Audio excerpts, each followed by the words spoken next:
Welcome, everyone. I'm Karen Nelson. I'm Dean of the School of Architecture at the Boston Architectural College, and we are delighted this evening to host the 6th annual Childs Lecture. And I wanted to give a brief introduction to Maurice Childs and the sponsored lecture. So I'm going to share screen for a moment and hope this works seamlessly. Jade, can you see? All right. So we have been a place of conversation about design since 1889, and we are carrying that boldly into the 21st century. This is a sketch Lois Goodell, a CBT partner, shared with us. This is a sketch that Maurice Childs made of Siena, Italy, and just to show you his appreciation of historic structures, but also his capacity to see and represent his ideas artistically and clearly.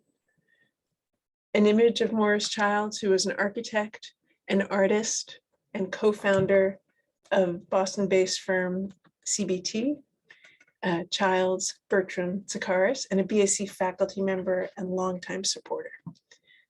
And here's a beautiful watercolor he made of the landscape near where he was living. A picture of him at his firm, which Lois mentioned, where he's really communing with that cardboard model and trying to study and figure out what needs to change with his partners, Richard and Charles. This is an image of a building interior, a historic property that the firm restored and then took up residence as their office until 2001. Another image showing the Prudential Center redevelopment, including 111 Huntington Avenue, their first major high-rise. And CBT as a firm celebrated 50 years in 2017. And that was just the year prior, the BAC was able to host the first Childs Memorial Lecture. Blair Kamen, who's a longtime critic of architecture critic for the Chicago Tribune, followed by Tom Main, Pritzker Prize winner in 2017. I believe Yanghou was on that jury helping to select him. We had Merrill Elam and Max Scoggin in 2018, Craig Scott of Iwamoto Scott in 2019, Juan Miro in 2020, and this evening's Childs Memorial Lecture, the 6th in the series in 2021, Ho Chang, who's an architect, educator, founder of the firm Atelier Feichang Jianzhu. And here's what he says about tonight's lecture: architecture, more or less. Sometimes architecture is more than the making of buildings when it engages urban, social, and cultural issues. Sometimes architecture is less than the making of buildings, but it still helps to improve people's lives by venturing into other design disciplines, such as designing a cake. I think you have right there the strong sensibility of Yanghou Chang and his ability to bring humor while he's talking about very serious issues. And with that, I'm going to ask BAC President Mahesh Das to introduce Yanghou. Thank you, Karen, and welcome to you all to this very special event and very special evening. And thank you, Karen, for your wonderful introduction of Maurice Childs and the legacy that continues to offer this opportunity to bring distinguished speakers to the BAC. And I'm honored and humbled to introduce our distinguished speaker, architect and professor Yanghou Chang today. Yanghou Chang is a founding partner and principal architect at the Beijing-based Atelier, China's first independent private architectural firm, Feichang Jianzhu. Educated in China and the US, Chang received his BArch from Ball State University and Master of Architecture from University of California, Berkeley in 1984. He has practiced in China since 1992, establishing his atelier, Feichang Jianzhu, with his wife and partner, Ligia Lu, in 1993. His numerous recognitions include first place in the Shinkenchiku Residential Design Competition in 1986, Progressive Architecture Citation Award in 1996, UNESCO Prize for the Promotion of the Arts in 2000, Academy Award in Architecture in 2006, and in 2016, he won the China Architecture Media Award of Excellence in Practice Prize. He also has earned the membership, honorary membership of AIA Hong Kong. Yanghou was a professor and founding head of the Graduate Center of Architecture at Peking University between 1999 and 2005. He held the Kenzo Tange Chair at Harvard Graduate School of Design in 2002, the Eliel Saarinen Chair at University of Michigan in 2004, and between 2005 and 2010, he headed the architecture department at the MIT. He was also a Pritzker Prize jury member from 2012 to 2017. Let me also provide a personal introduction to Yanghou because our connections go way back, and we have many places and people in common, but at different times. So I'm so excited and glad that we could finally connect in one space and time at the BAC on this particular occasion. He had attended, as I mentioned to you, he had attended Ball State University in early 1980s, and I served as a department chair at Ball State between 2008 and 2015. And later he served as a department head at MIT between 2005 and 2010. And I had the opportunity to write a book about MIT in 2015. So we've crisscrossed in space and time. And he and I also have a student in common and many others.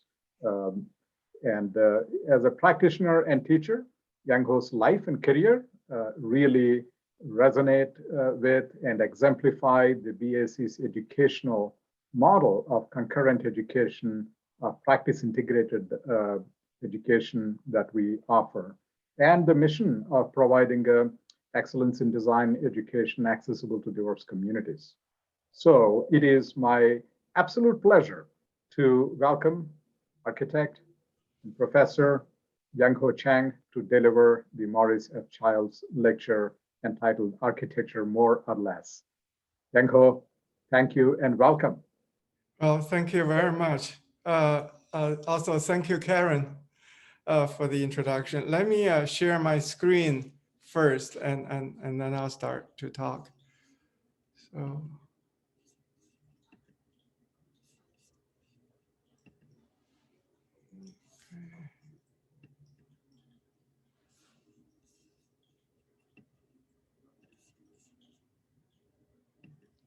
Okay, here we go. Before I start to talk about our work, I would like to say that it's truly an honor for me to be at Boston Architectural College, a school that is legendary, that is special. My partner in life and at work, and she's also an architect, of course. We believe that BAC is a school that is making a tremendous contribution to the society as well as to the profession. And I'm very glad I have this opportunity to be here virtually this time, but physically, hopefully next time. And then I would like to also say that I'm also honored to give a lecture that honors an architect. mentioned my family background earlier at the VIP reception, because my father was an architect, and there are too many architects in my family. So it's very important to understand what kind of a field architecture is for me, and also probably for the students at this time. So thank you for offering me such a great opportunity. So I'm gonna start my talk. While showing the first slide, I would like to mention another school starts with B, which is Ball State University. I don't know if Janet still here, one of my classmates from Ball State. But anyway, when we studied there in the early 1980s, of course, we learned a lot. If we could, or I could sum up what we learned there, I would say this: architecture is about problem solving. Of course, architecture is also about making buildings. I would expand on that shortly, but it's a square and simple idea. So when you design, you solve problems by making building. So that's the story I would like to present to you. So the first project starts with a rather unique, well, not really, really unique, but a kind of a rather particular problem.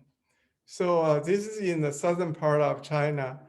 It's in an area where there's a lot of clothing factories. So what you are looking at is one clothing brand. They had all these 4 multi-level factory buildings all along. However, now they want to do a culture center to show their designs, to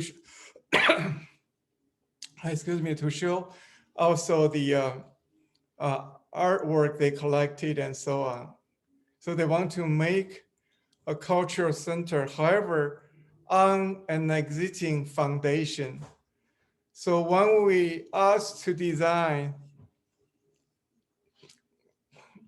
we realized we had to keep these foundations and even a basement, which was absolutely the right thing to do, of course. It's a challenge for us, but an interesting one. So here, I also wanted to say something about how our office is organized. Karen asked me to say a few words. So our office, we have about 20 architects.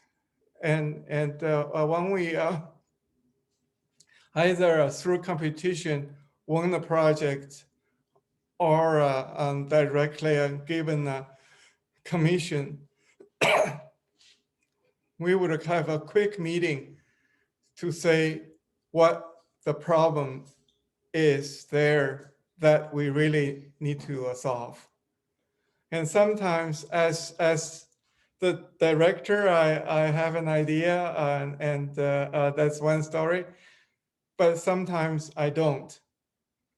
In that case, we organize something almost like a mini competition. So everyone would contribute ideas.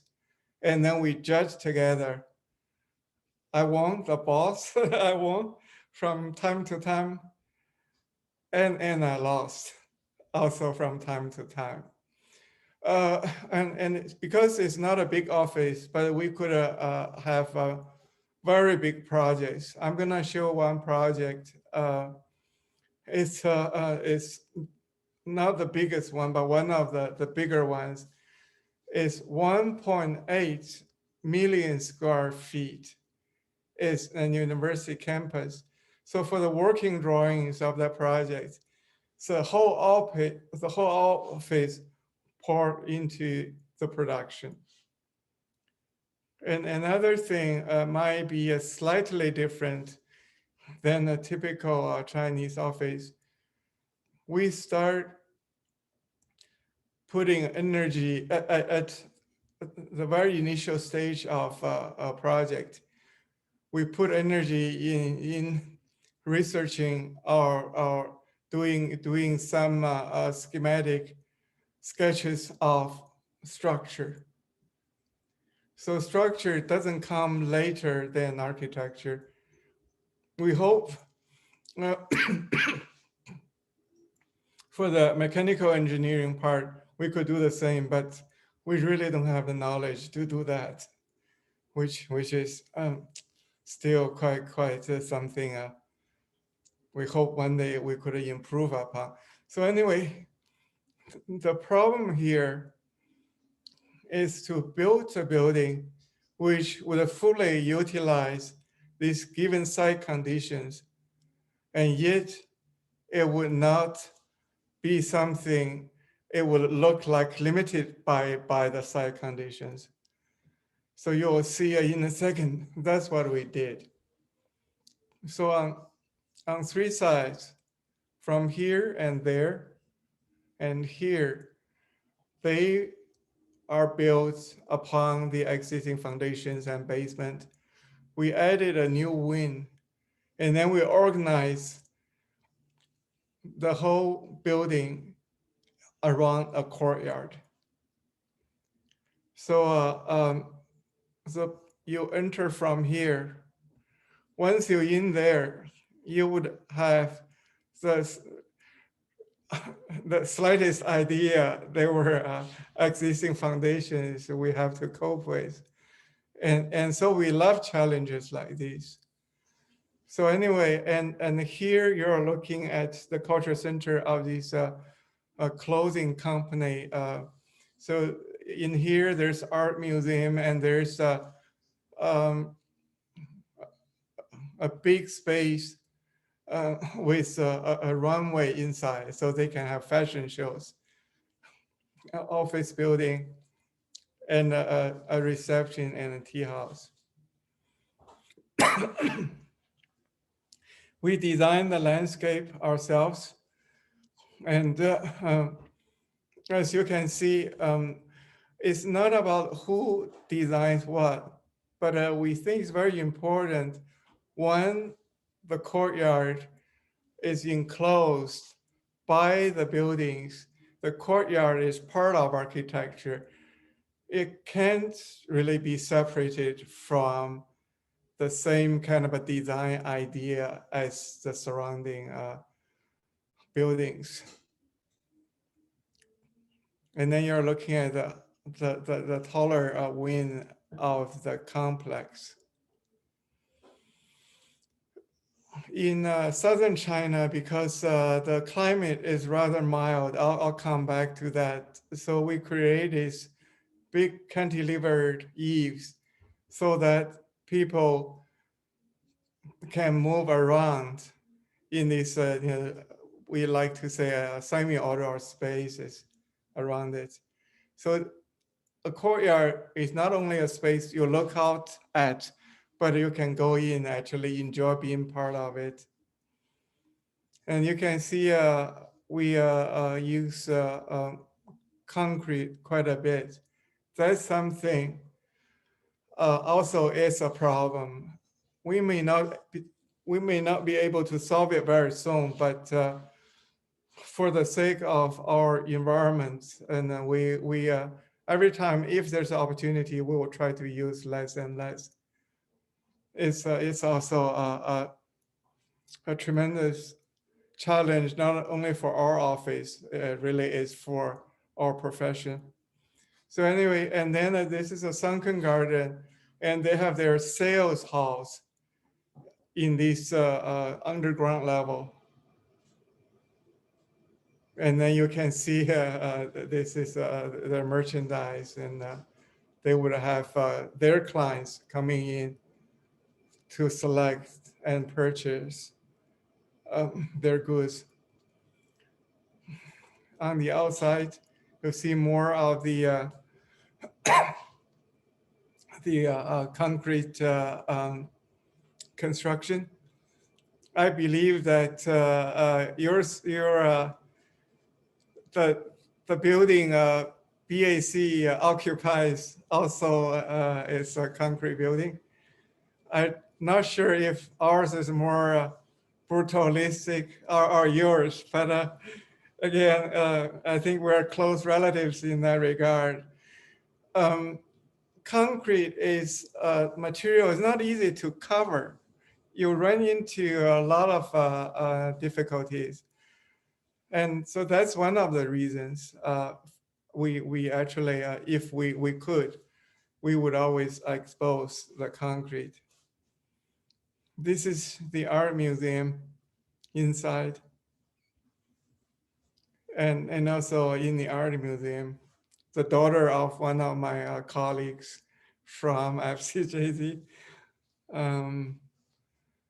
And then we had another problem. Actually, after we finished the courtyard building and the client said, there's another problem. You designed a nice building for us, but we had still these old multi-level factory buildings we want to fix and we want to connect them. So we designed the connection, which is a bar building, or rather a bridge building, because these older buildings, they now are not used as factories anymore. They are now more shops and workshops for children and so on. So it's more public and commercial. So we designed this bar building more as a public space. People would use them, of course, to go from building to building, but also there is architectural quality people can enjoy on the way. This is on the second floor, and that's on the third floor. So I'm just suggesting that we do, as architects, solve problems, and this is something happens every day, and you go into the office and you spend 8 hours or more and to if not solve the problem right away, to understand the problems, to analyze them, and then eventually, hopefully, they can be solved in a rather ideal way. However, architects often don't stop at just solving problems, because I'll show you also what we do, but I just like to mention, when you restore an old building like Maurice Charles Building, what he did in their office, and when you are restoring an old building, you're dealing with culture. So culture is not an abstract idea, and actually it's very physical. You see it, and you can, when a building is a century old, and then you can still touch it. So that's what a culture is. And then we had also the opportunity to do a project of that nature. You see a group of buildings now is in the city of Chongqing, is on the Yangtze River. And it's a quite complex project. There are buildings need to be restored, but also there's one building, it's not that old, so it can be also renovated. And then other little buildings were new buildings added on. So we thought what we could do is the following. Here you just get a general idea of the site. This is next door. It's a Buddhist temple. This is not part of our project. And then this is all ours, and this is Yangtze River. The new housing developments, kind of a typical now in China. So the first step for us is to preserve the public spaces between the buildings and to restore the landscape. And so you can see we actually preserved the old stone steps, only cleaned them during the construction. We covered them up and so on. And then here you see it's old building on the left, new building on the right. There's some renovated building in the back. So you can see better, renovated building in the center, old and new. Together, they create a complex. Here you can see the continuity of history and time. But meanwhile, you can see buildings built during different periods. So we added little public spaces for people to stop and rest on their way up, and to have this great vista. So more of this public spaces. Lot of them are very steep steps. And the second thing is to learn how to restore old buildings, because our office, we don't get to do these kind of projects much. So often the building technique, we need to engage in something new. So Ram Earth building is what we learned along with the construction folks. And of course, redo the tile roof. However, from there, we got an idea. So we thought this group of buildings should all have pitched roofs.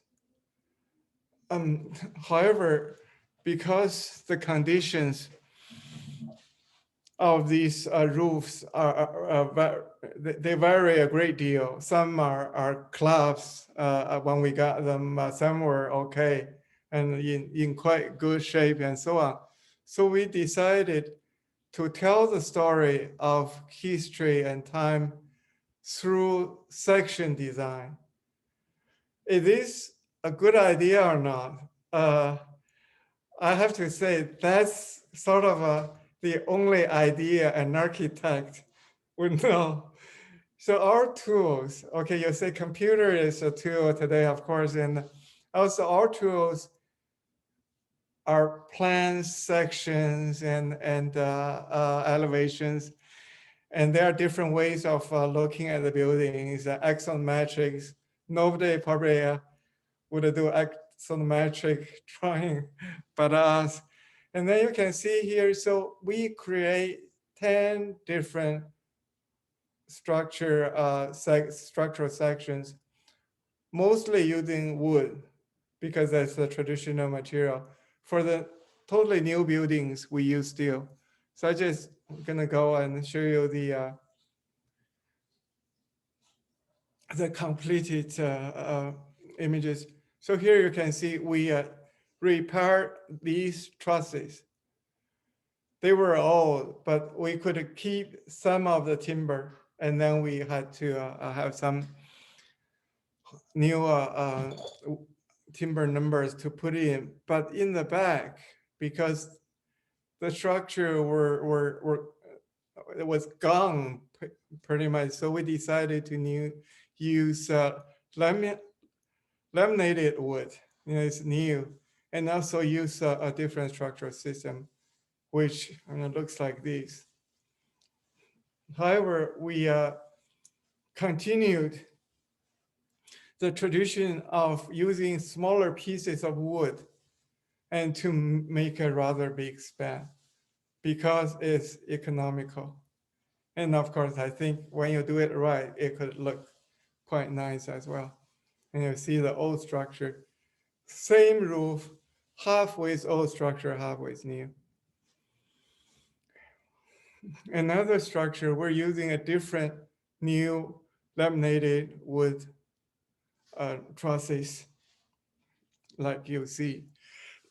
So when people going through these complex buildings, they would notice how all these different structures would have different kinds of a structural system, and then start to wonder why these buildings were designed like these. I think that's just part of the experience to be visiting these particular museums. So the content of the museum, of course, is important, but the container of these exhibitions, architecture, for us is equally important. The new building with steel structure, of course, how the new building would look like from the outside.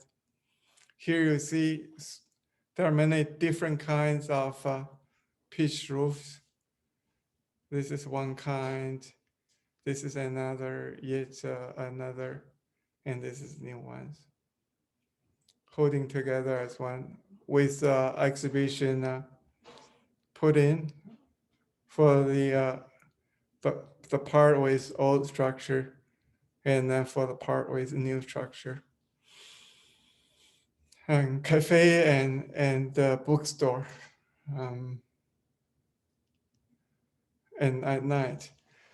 So anyway, here I'm saying that these desire, perhaps ambition to tell the story of time and history, it wasn't part of the mandate by the client, but rather is the initiative we took as architects and then accepted by the client, today by the public. So I think there's something architects can offer to the general public, to our clients. It doesn't stop at straightforward problem solving. So that's the message. And then one issue also we have been dealing with a lot is to design spaces that are very specific to the climatic condition of a region. So it could be actually, when I use the word regional, I realize that it could be a word that refers to a culture again. But here I'm talking about something more specific. So there's a city, the name actually is a city with mild culture, climate, weather. So we thought maybe we could actually do something we wouldn't be able to do elsewhere. So when I was a student in architecture schools, and my teachers liked to talk about semi-outdoor or semi-indoor spaces. I never had any idea what's the difference between semi-outdoor and semi-indoor. However, when we got this project, which is a medical university in this city of mild weather, and I thought maybe we could do this. So as you can see, the white space right in the middle is a courtyard, so it's outdoor. And then the very dark space is air conditioned. And another layer out is semi-outdoor because rain or excessive sun wouldn't ever get there. So it's where you can actually use to have all sorts of academic or extracurricular activities. And then there's a big cantilever eaves all the way around, providing a semi-outdoor space. So there are 4 layers of spaces, and then you can see in the section. And then it's a group of 8 buildings. There are lecture halls, there's a student center, and there are dormitories. This is the International Exchange Center for this university. They look like separate buildings, but actually between buildings, there's only a 50 centimeter gap. So it's like a foot and a half roughly, right? So like this. So there's, you can see between, in this case, two dorms, and there's a big covered semi-outdoor space and with a slit of sky. This is the construction site. The scaffolding now is still covering the gap. And then when it's all done, the light would come down from there. And another view. So we use concrete here again as the primary structural material. We use the it's called pre-stress, post-tension. It sounds contradictory, but the idea is that you're putting all these rebars in tension in the concrete, and you pull them after the concrete is solidified. But anyway, so it's not actually. I'm just suggesting it's not a fancy technology. It's kind of old, but we use it quite a bit to create this big outdoor room like space. And that's again under the leaf. I'm gonna show you two construction sites, if that's okay. I love to go to construction sites. It's to see a building go from drawing our model to the reality is really the joy of architects. So here is another construction site. Now this time it's dormitories again. It's for the city of Paris. In that red area is the international university city within Paris. We won the competition to design the Chinese house. It's a 300-room dormitory for Chinese and other international students. So here is the entire campus. There's one, actually there's quite a few, but there's one very well-known building. Is this one. It's a Swiss house designed by Le Corbusier. When he designed it, this is on our side, is here. His concern was health. How could do a building, there's plenty natural light as well as plenty natural ventilation. It sounds like a building we would call sustainable these days, but I don't think people use that word. So we like to kind of carry on that tradition. It's not about certain look of a building, but truly a building would benefit from also the rather mild weather of Paris as well. This long heritage of doing healthy building on the university city campus. This is a Corbus building. He had 45 rooms. And then we had to do 300. So our idea is that we had still single loaded corridor, now around a garden, vertical garden, and all the rooms are on the outside. So it's like bending Le Corbusier's bar into a donut almost. So that's how the building is gonna look like. Here is the construction site. So much bigger building. So I hope the students would understand the idea. Again, architecture offers indoor spaces as well as outdoor spaces. That's the inner court.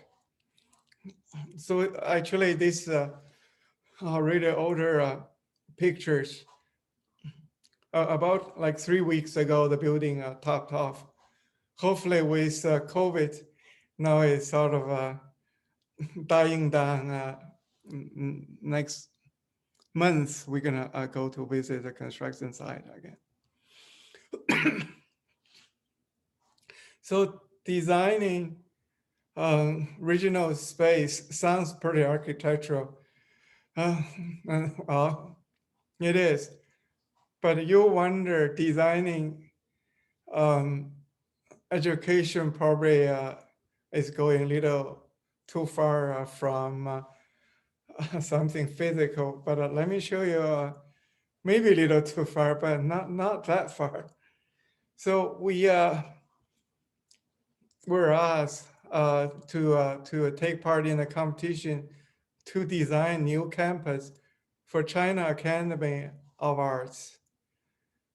And the university presidents asked the different teams for on this competition to also to imagine how an art-based comprehensive university should organize their curriculum as well as the pedagogy. So my idea is this. I don't believe the traditional classroom is the only space where students could learn, because if you take into consideration, there are a lot of hands-on activities for art and design and architecture students.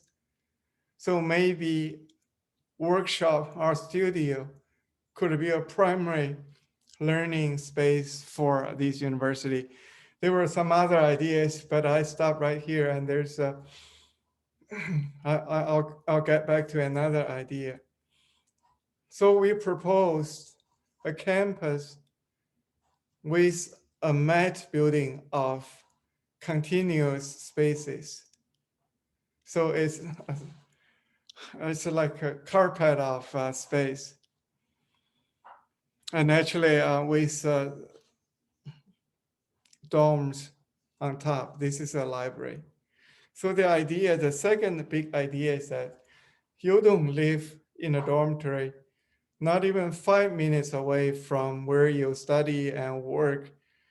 You live on top of the studios. So maybe middle of the night, you get an idea, you can come down to work on your project. Or around noon, you get tired, you can go back to the dorm, take a nap. It's really about living and learning all together. So this is the master plan.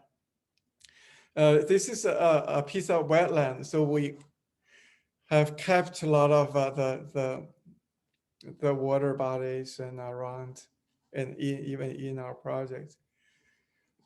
This is how far we got with construction.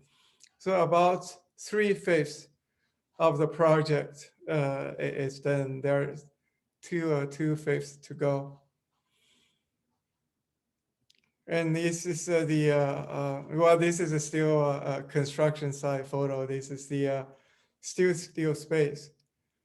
You can imagine people could use it in many ways, not only just making things. I'll show it to you shortly. And then there are so many layers of this vaulted ceiling or roof, so that it's almost like an infinite space. So on the outside, from top, of course, you see all these skylights. It does look like a factory from the outside, but factory and studios share this one need of natural light.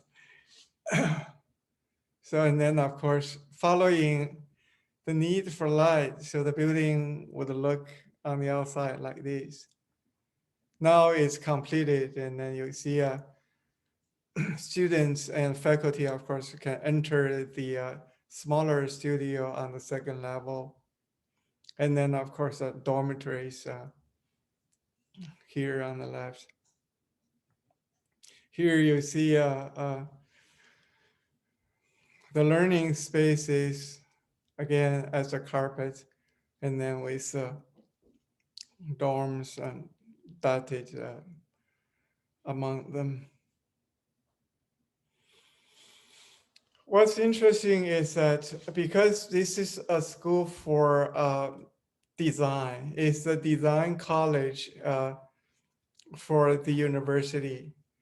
So the university, and in this case, and the architects, we thought we shouldn't really make all the decisions for the students. They meaning students, they should imagine how they like to live and study and work on this campus. So in a way, they should design their life here and really claim our design. And you're looking at the model of students. There's a course at this university that teaches them how to not really teach, to encourage them rather, and to design their campus life based on our architecture. So that's how big the model is.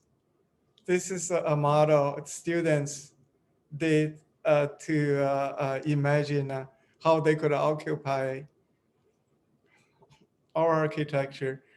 4,000 students will be eventually living and studying on campus.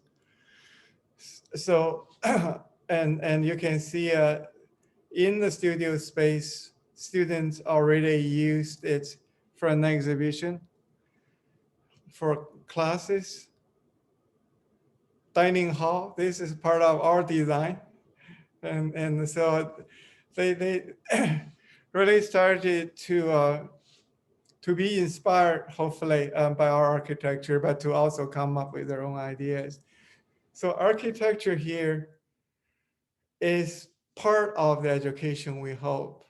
It creates a dialogue between us architects and also the users, students, and the faculty. It's a very rare opportunity we so far have had to be able to imagine more of the programs for a university.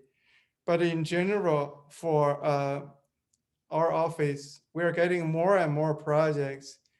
Sometimes the client would ask us to be involved in programming, or sometimes we would be more proactive and asked to be a part of that. So that's why, it's a little more than just doing architecture. We also came up with the idea of this sort of a leisure space for the students and the faculty just outside of the studios. The gym, the details of the gym. And then they're in the complete part of the campus, the courtyard, studios, and dorm. Again, you see the studios and the dormitory. And the project didn't really end there. And we like to design some things is a smock for students to wear when they engaged in making something.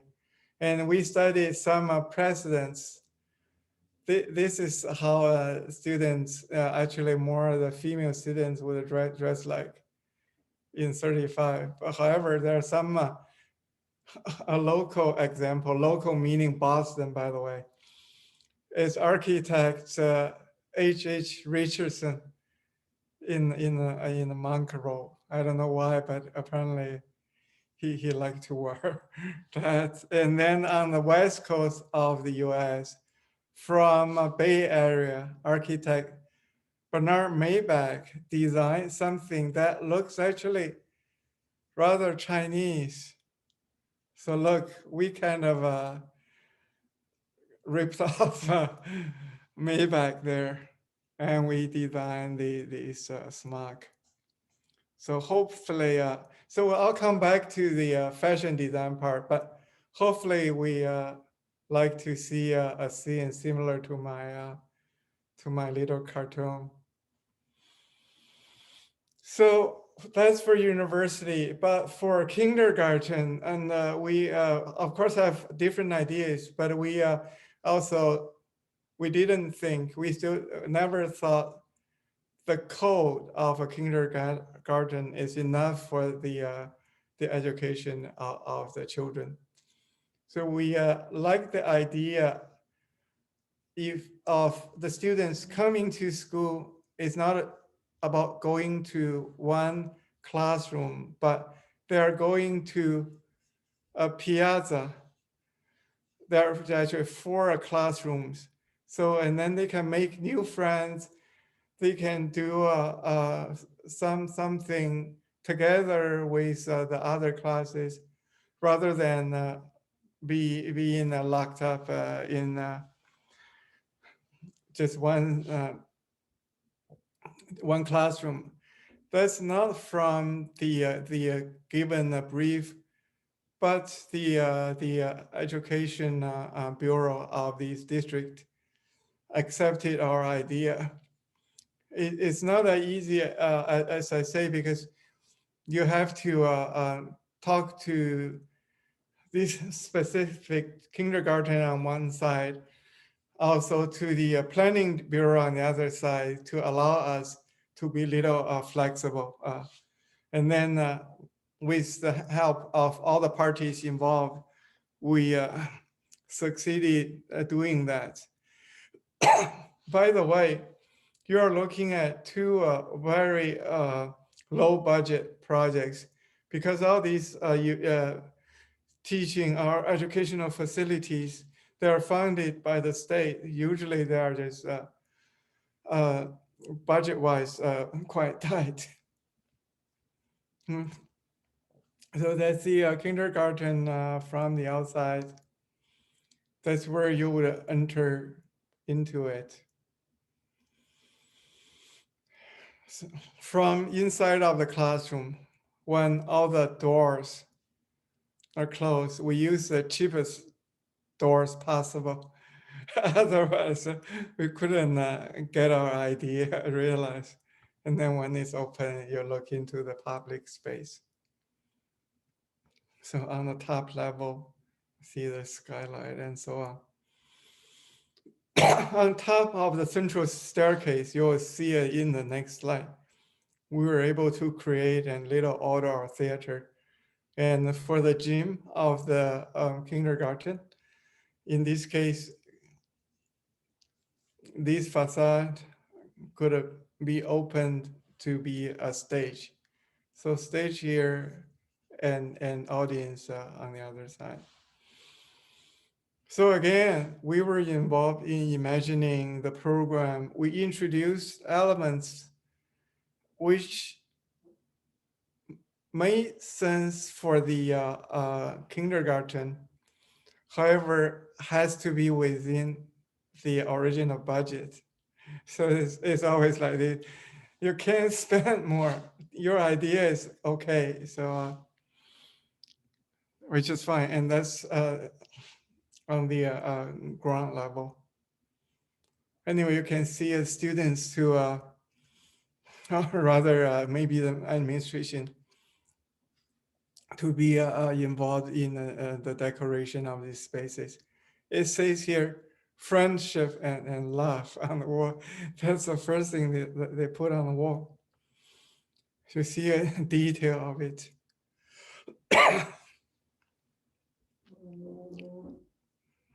So anyway, so I'll go a little faster, but you got the idea. I think as an architect, often that we have a limited ability to be involved in a project, but if we want to, we should try. I'm showing you the projects we were able to succeed in selling our ideas, but more than often that the idea really, well, rather say we couldn't convince our clients to accept the idea. So we, for instance, we try to say the site of a building was probably not right for the program of the building. But of course, we knew the chance for the client to change the site was pretty much close to zero. However, we kept trying. Only once, again, a miracle happened. Miracle does happen once in a while. So here in the town, again in southern China, we were commissioned to do an art museum. And we were given a piece of land in the new development zone, big, nice, and flat, but a little far from where people live. So I suggested standing on this suspension bridge. I was telling our client, why not put the art museum right in the center of where people live, in the old city? It turns out, as you see, the center of the old city has a river. So we built a bridge as a museum, our museum as a bridge. So they accepted idea. I think the real estate logic happens to be the right one here because see, city itself owns the land. So it wouldn't cost the city anything. However, they had to buy the land from private owners for the bridge as. Still, it became an affordable project. So that's the art museum. And then, it looks as part of the old fabric. And that's an old covered bridge. And we liked the idea it's not only where people would go through, but also where people could stop and rest, maybe getting something to eat, to meet friends. It's like an urban social salon kind of a thing. So we designed our bridge following that kind of logic. The pedestrian bridge in steel, the gallery, painting gallery bridge in concrete. And then these two bridges together will create a big exhibition hall. Using steel because when flood comes, the bridge structure, the steel structure would allow the maximum amount of flood water to go through, and also cutting the tree branches when there's some. And then this is for the protection of paintings. So together it's a double bridge with a great exhibition hall connecting the two. Now, that's from the outside. You see the steel bridge, and then you see the concrete bridge inside. On the steel bridge. So our argument is this. So we put the bridge in the center of the town. So people on their way to work, to school, or to do shopping, what have you, they might stop in the art museum. But and then the question came, what if they don't, even they cross this bridge? So our idea was that, okay, in this case, we designed two big skylights on the floor of the exhibition hall. So when you cross the bridge on the footbridge level, as long as you may kind of look up and then you see art. So we try to say, you don't have to be an art lover, and just one day, maybe it's raining outside, you're staying in this covered bridge, and you may discover art. And these are potential artists here you're looking at. The exhibition hall, of course, empty and with exhibition.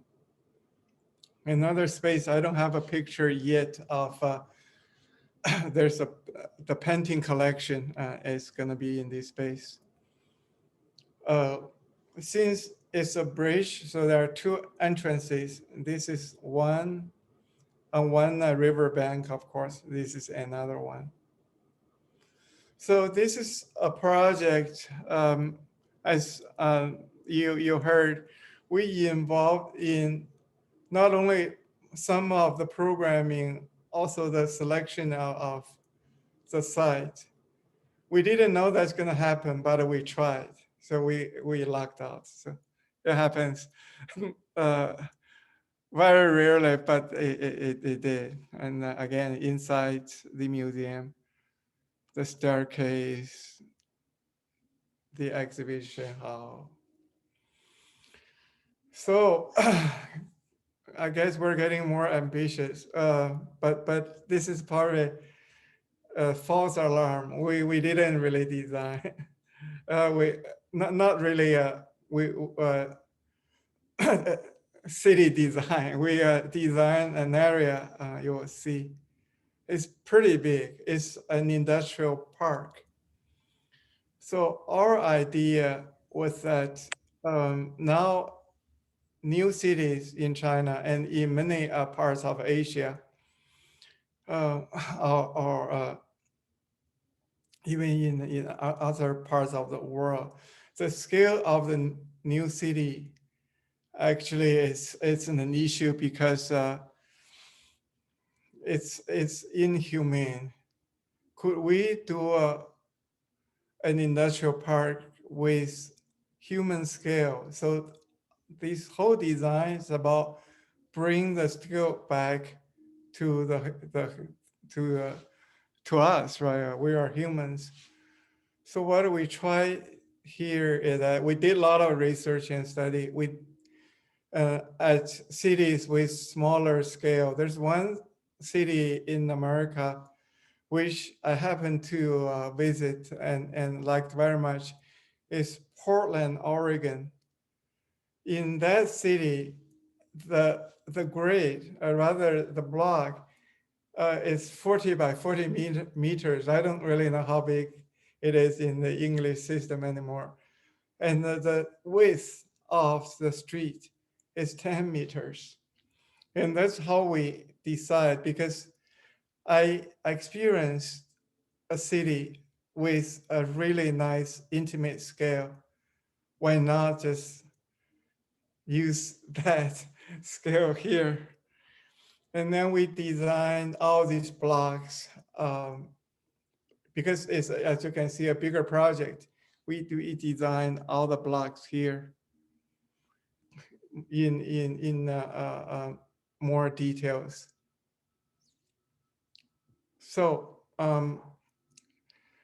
it's mostly rental, and we created different spaces for each block, and then pedestrian streets and vehicular streets and little plaza and so on. So it is a little like a miniature city, but it's more a park. And this is some of the amenities, and there's a hotel on top, a gym, and a conference center.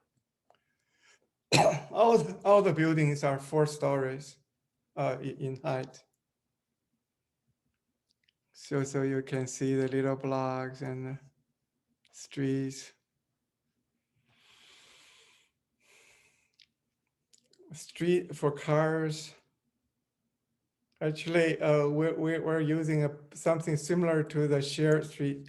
So the street meanders a bit to slow down, of course. And then pedestrian street. And then one is occupied, so you see car park, and then you see people enjoying the outdoor. So again, the idea of more human scale for urban space came from the architects. Clients usually even wouldn't use those words, urban space or human scale, but they understand, of course. So, so as architects, I can only say that we are not afraid to offer what we believe, professionally to our clients. And this is in each building. There's also a courtyard in the middle, but in various geometries, and then construction details. So finally, I think this is what you're waiting for. We're getting pretty close to a cake design. So what happens when our knowledge and skill as architects can be used elsewhere? And then what we learned, just use it. Don't be afraid, because almost all the other designs are not as complicated as architecture. So, okay, we can do interior design. So this is not our, the building was not our design. It's not a really old courtyard. It's a new kind of a courtyard, but there are two courtyards like this. We covered one with a glass room, and then you see dining tables and so on. So, and then we designed these partitions, and you can see. So it's similar to architecture, of course, interior design, a screen wall, and so on. But yet, there's less structural challenges, and also there's also not as much room as architecture to really organize things. So we used a traditional tile to make different patterns, all from the same tile. So there are different patterns. Only with interior design we would venture to more decorative design, put it that way. However, one day we had a challenge. This is one private dining rooms. The client, the construction was near completion, and the client asked he would like to see some paintings on the wall, because I'm not a real interior designer. I kind of misunderstood what he was asking. I told him that sure, I could do some paintings on the wall, and that's what I did. I painted on the wall, and so there are scenes in old Beijing. However, the face is a self-portrait of James Joyce, the Irish novelist. But anyway, this is actually my niece. So my niece meets Joyce. But anyway, so this is pretty close architecture, interior design. And this is not as close. It's a product design. Well, I didn't design this. Nature designed it. And this is a tradition. I don't know if you have it here. To use the gourd, dry it out, and clear the inside, and use them as utensils. So we were inspired by this idea. So we designed Chinaware, dinnerware. It's bone china and stainless steel plates. This is a decanter, two of them, for wine, European wine, for Chinese wine. Anyway, so it goes on, and this is oil and vinegar. So we don't really know how to produce glassware or Chinaware, but we have the methodology from architecture. we know how to work with the specialists. So we know how to collaborate. A traditional screen using two materials, wood and rice paper. The one we did is using artificial stone manufactured by Formica and using a 5D CNC machine. So one material we could produce the structure as well as the translucent portion of the folding screen. So it's like this. The thickness of the screen goes from 4 millimeters on one side and to 40 millimeters.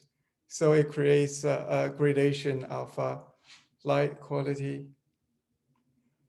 Furniture, plywood, bent, a very traditional modern technology. So we thought as architects, again, there's something we just had no idea how to design. Actually, it's the complex joints for the contemporary chairs and so on. So we decided to use one piece of plywood so there wouldn't be any joints. But we had to bend it twice to create a shape like this, so you can see it all around. I have to say, Eames chairs are still more comfortable than ours, so we have to keep trying. And then, but a table, and then another chair, a stool. It goes on and on. But anyway, again, a lot of furnitures are designed by architects anyway. But the reason it's not so much we understand furniture design, but actually from architecture, we could bring our knowledge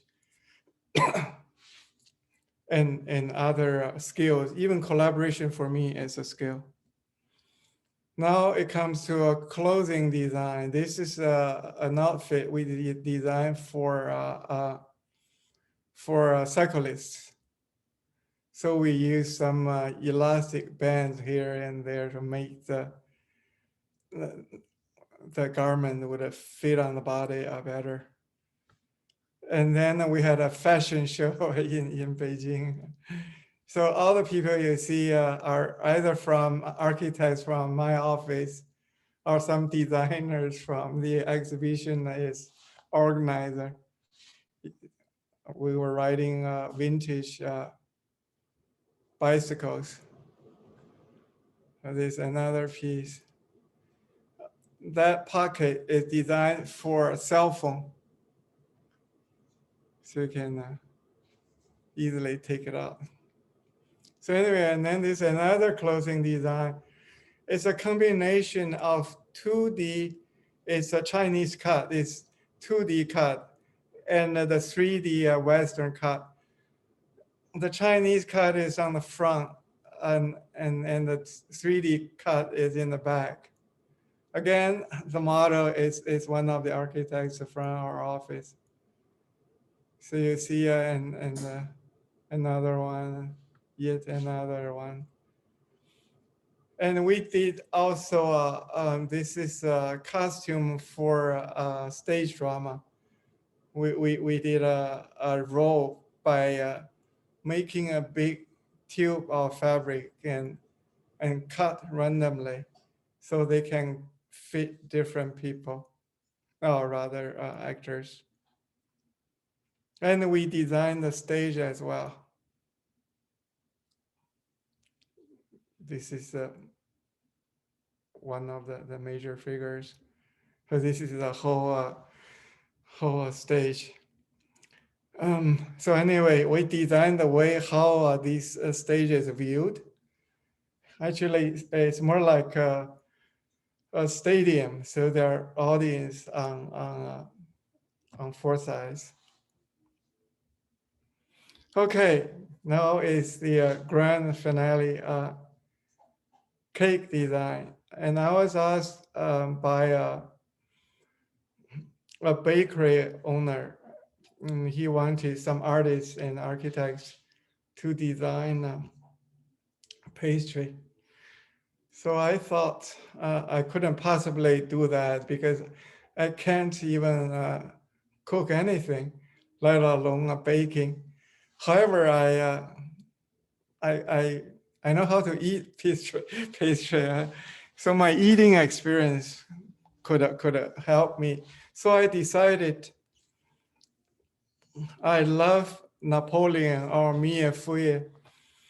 But there are two problems. One is that if you even eat just later on the same day when the pastry came out, the moisture in the cream would get into the pastry. So in the afternoon, a piece of Napoleon wouldn't taste as good as the one in the morning. Second thing is you can't share a piece of pastry. You can cut it. It falls apart. So how can we design a new Napoleon which can be shared and the moisture in the cream would not get into the pastry? And so we started to design. So we drew a plan, right? That's all we know how to do. And axiomatic drawing. So the design is this. We use chocolate to make the waterproof material and then put the cream inside in the pool, in the swimming pool, and then pastry on the outside. And then you can take a piece of the pastry from the sides and dip it in the cream pool and then eat it. So this is the instruction. You can still get it in China online. You can order it. So anyway, so problem solving is not something I started with it, and it's not something we should forget. So this is also a problem solving, because we solved the problem of Napoleon. We were commissioned. Okay, that's the real thing. That's when it's almost finished. We do eat the waterproofing material, as you can see. Because of the cake, we got to design their bakery. It's a chain store, so this is one we designed as a prototype. So a bakery with a lot of tables, it seems pretty straightforward. What happens is that we noticed this is a bakery in the community. Same people would come here for breakfast, and later of the day, after work, they would bring their kid here for a birthday or something. It's really like a party house or community center. So see all these tables, you will see the footprint on the floor, so we can put them together. And in order to serve them the cake and bread and their other delicious stuff they have, we also designed a little cart. So it comes full circle. We do solve problems and we do design buildings, but yet after practicing for 30 years, I think the knowledge and skill of architecture really is a fantastic thing we have acquired. With the way the world is changing as rapidly as probably little too drastically as it is, we could put architecture in use, probably in more ways than we could imagine. So I hope the students would feel a little more optimistic after my talk. If that happens, I would be also very happy. Thank you. That was fantastic, Yanghou. Thank you so much. Thank you very much. Let me stop. Sure. Yeah. So I wonder if we have questions from that are in the chat, or someone wants to raise their hand and ask the question live.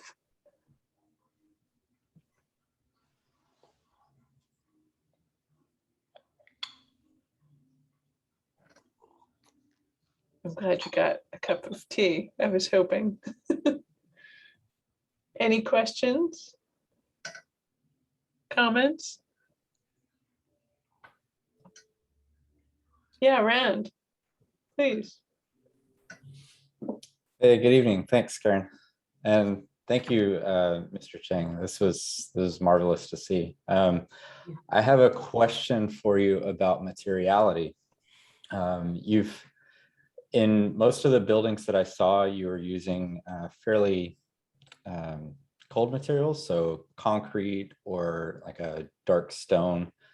The only warm materials that I saw were in your furniture or in the older museum buildings. And even in the newer museum buildings that you showed, you were using steel and concrete.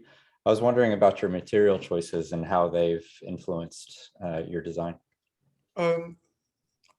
We use, first of all, some of the most common materials. For structure, as I mentioned, concrete is. As I said, I hope that would change soon, but for now, we now, at this very moment, we are starting our first cross-laminated timber building.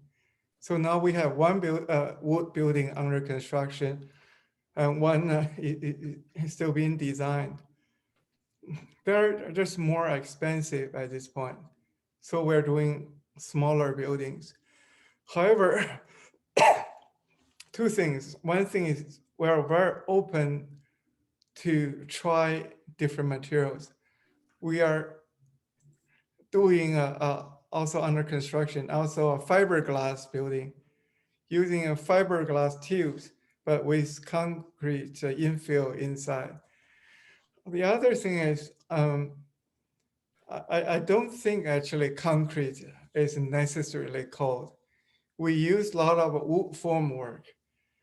It's very interesting when you use wood formwork, the surface of concrete would have the grain, right, the texture of wood.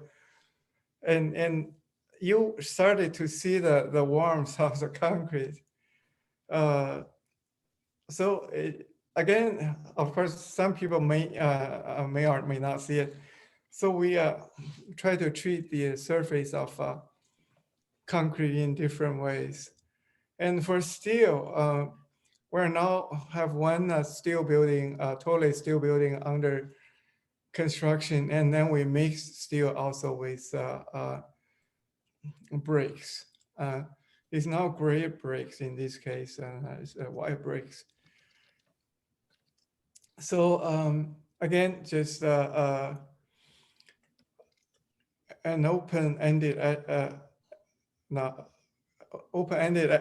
attitude, I say, towards material, I think, would keep us always experimenting and exploring. So there's a question in the chat from Judy Nitch about the gender balance in China for architects, women, men. What's the rough percentage? Well, if you look at the profession, probably there are a lot of men, more than women, but still a lot of women anyway. If you look at the school, almost every school in China would have more female students than male students. So I would imagine it takes less than 10 years for China to have more women architects. in our office is when we started, we have fewer women architects, but now just there are a lot of them, and they are so good. And then I think that change is happening. So just so you know, in the United States, more than half of the students are women, but not more than half are architects. So they go to school, but somehow They don't. don't become architects. That's right. At this time, we'll see. I hope that changes. We'll Yeah, find out. yeah. I wonder. Well, see, now going to, for instance, for the big university project, our on-site architect is a woman. Yes. She's very, very good. I really, because for someone supervising the site, that person has to have good communication skills. We find actually women often better than men in that case, and so our the person on the job site for that project Sure. is a young woman. Yeah, fantastic. Yeah. There were some people writing about how amazing the work is. I think there was general delight in the work that we got to see. Was there anyone who wanted to ask any other questions about future projects or projects presented this evening?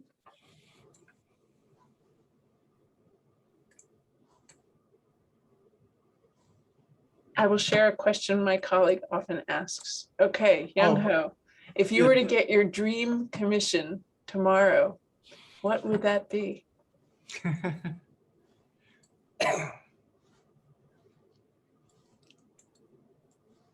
This is a hard question.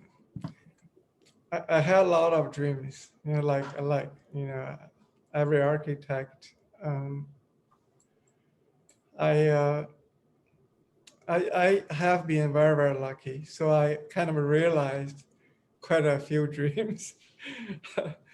So put it this way, at this point, a dream is have a really tough challenge. It's multi-family housing.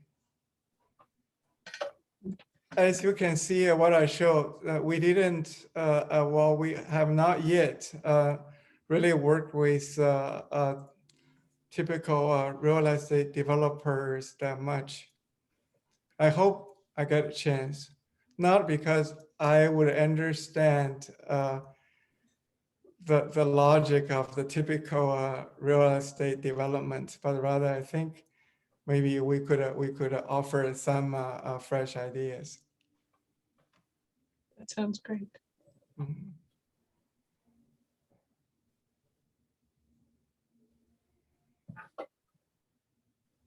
Any other thoughts? Yeah, Manuela, please. Hi.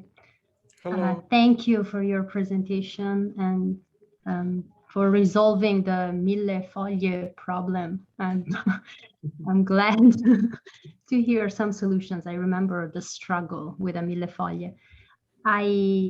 Thinking about materials and thinking about some of the projects you presented, I particularly appreciate where you deal with the existing fabric or an existing structure.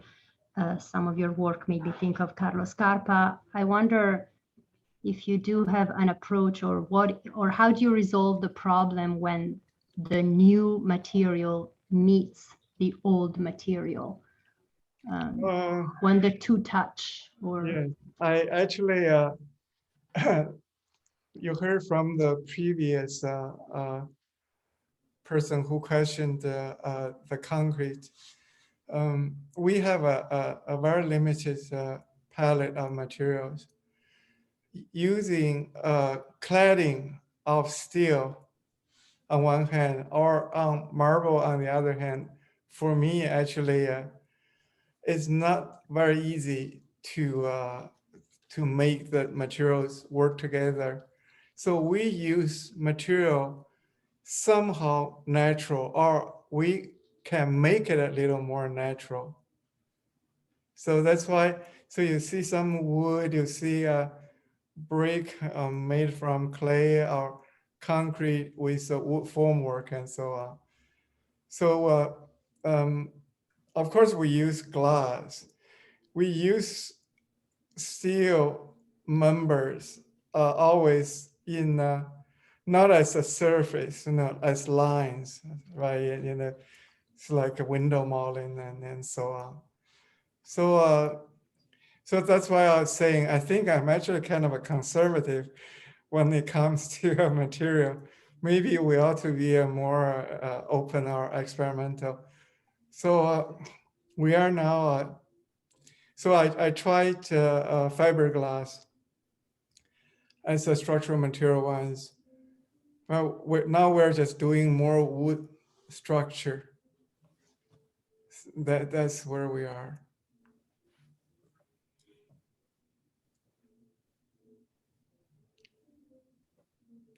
Thanks for that question, Manuela. Mhm. Great. Well, I think what a treat it has been, Yanghou, notwithstanding the cake project. It's been a treat. Entire presentation, it's such a delightful and wonderful gamut of projects. And as we were talking yesterday, what is clear through your projects is how closely with the community you work and how your work builds the communities. And it is almost a conversation that goes on through your projects, transcends the projects, and the engagement of material, the engagement of craftsmanship and light, and all aspects of architecture seem to somehow work with how the community begins to realize the movement of passage of time and the experience of space and each other. It's just truly remarkable. Thank you. A lot to ponder, and we appreciate the work. It reflects the kinds of rich experiences that you have, your life and career journey has taken you through. And we hope that we will see you in person at the BAC in the near future, and that we are always happy to welcome you to our community, and we certainly hope to continue that conversation and relationship in the future. Thank you. I would love to visit BAC, and I'm always curious about the inside of that building. I'm I'm into concrete buildings, at least for a little longer.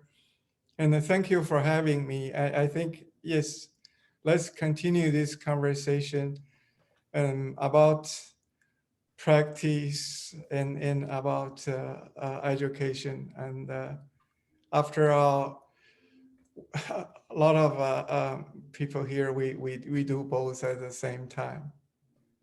Thank you, thank you. Mhm. Thank you so much. Everyone, would you unmute and give young Ho Chang a round of applause? Thank you. Good. All right. Yeah. Thank you so much. And we'll make a recording of this available on our website. We'll send Thank you, a Karen. pleasure. Have a good night.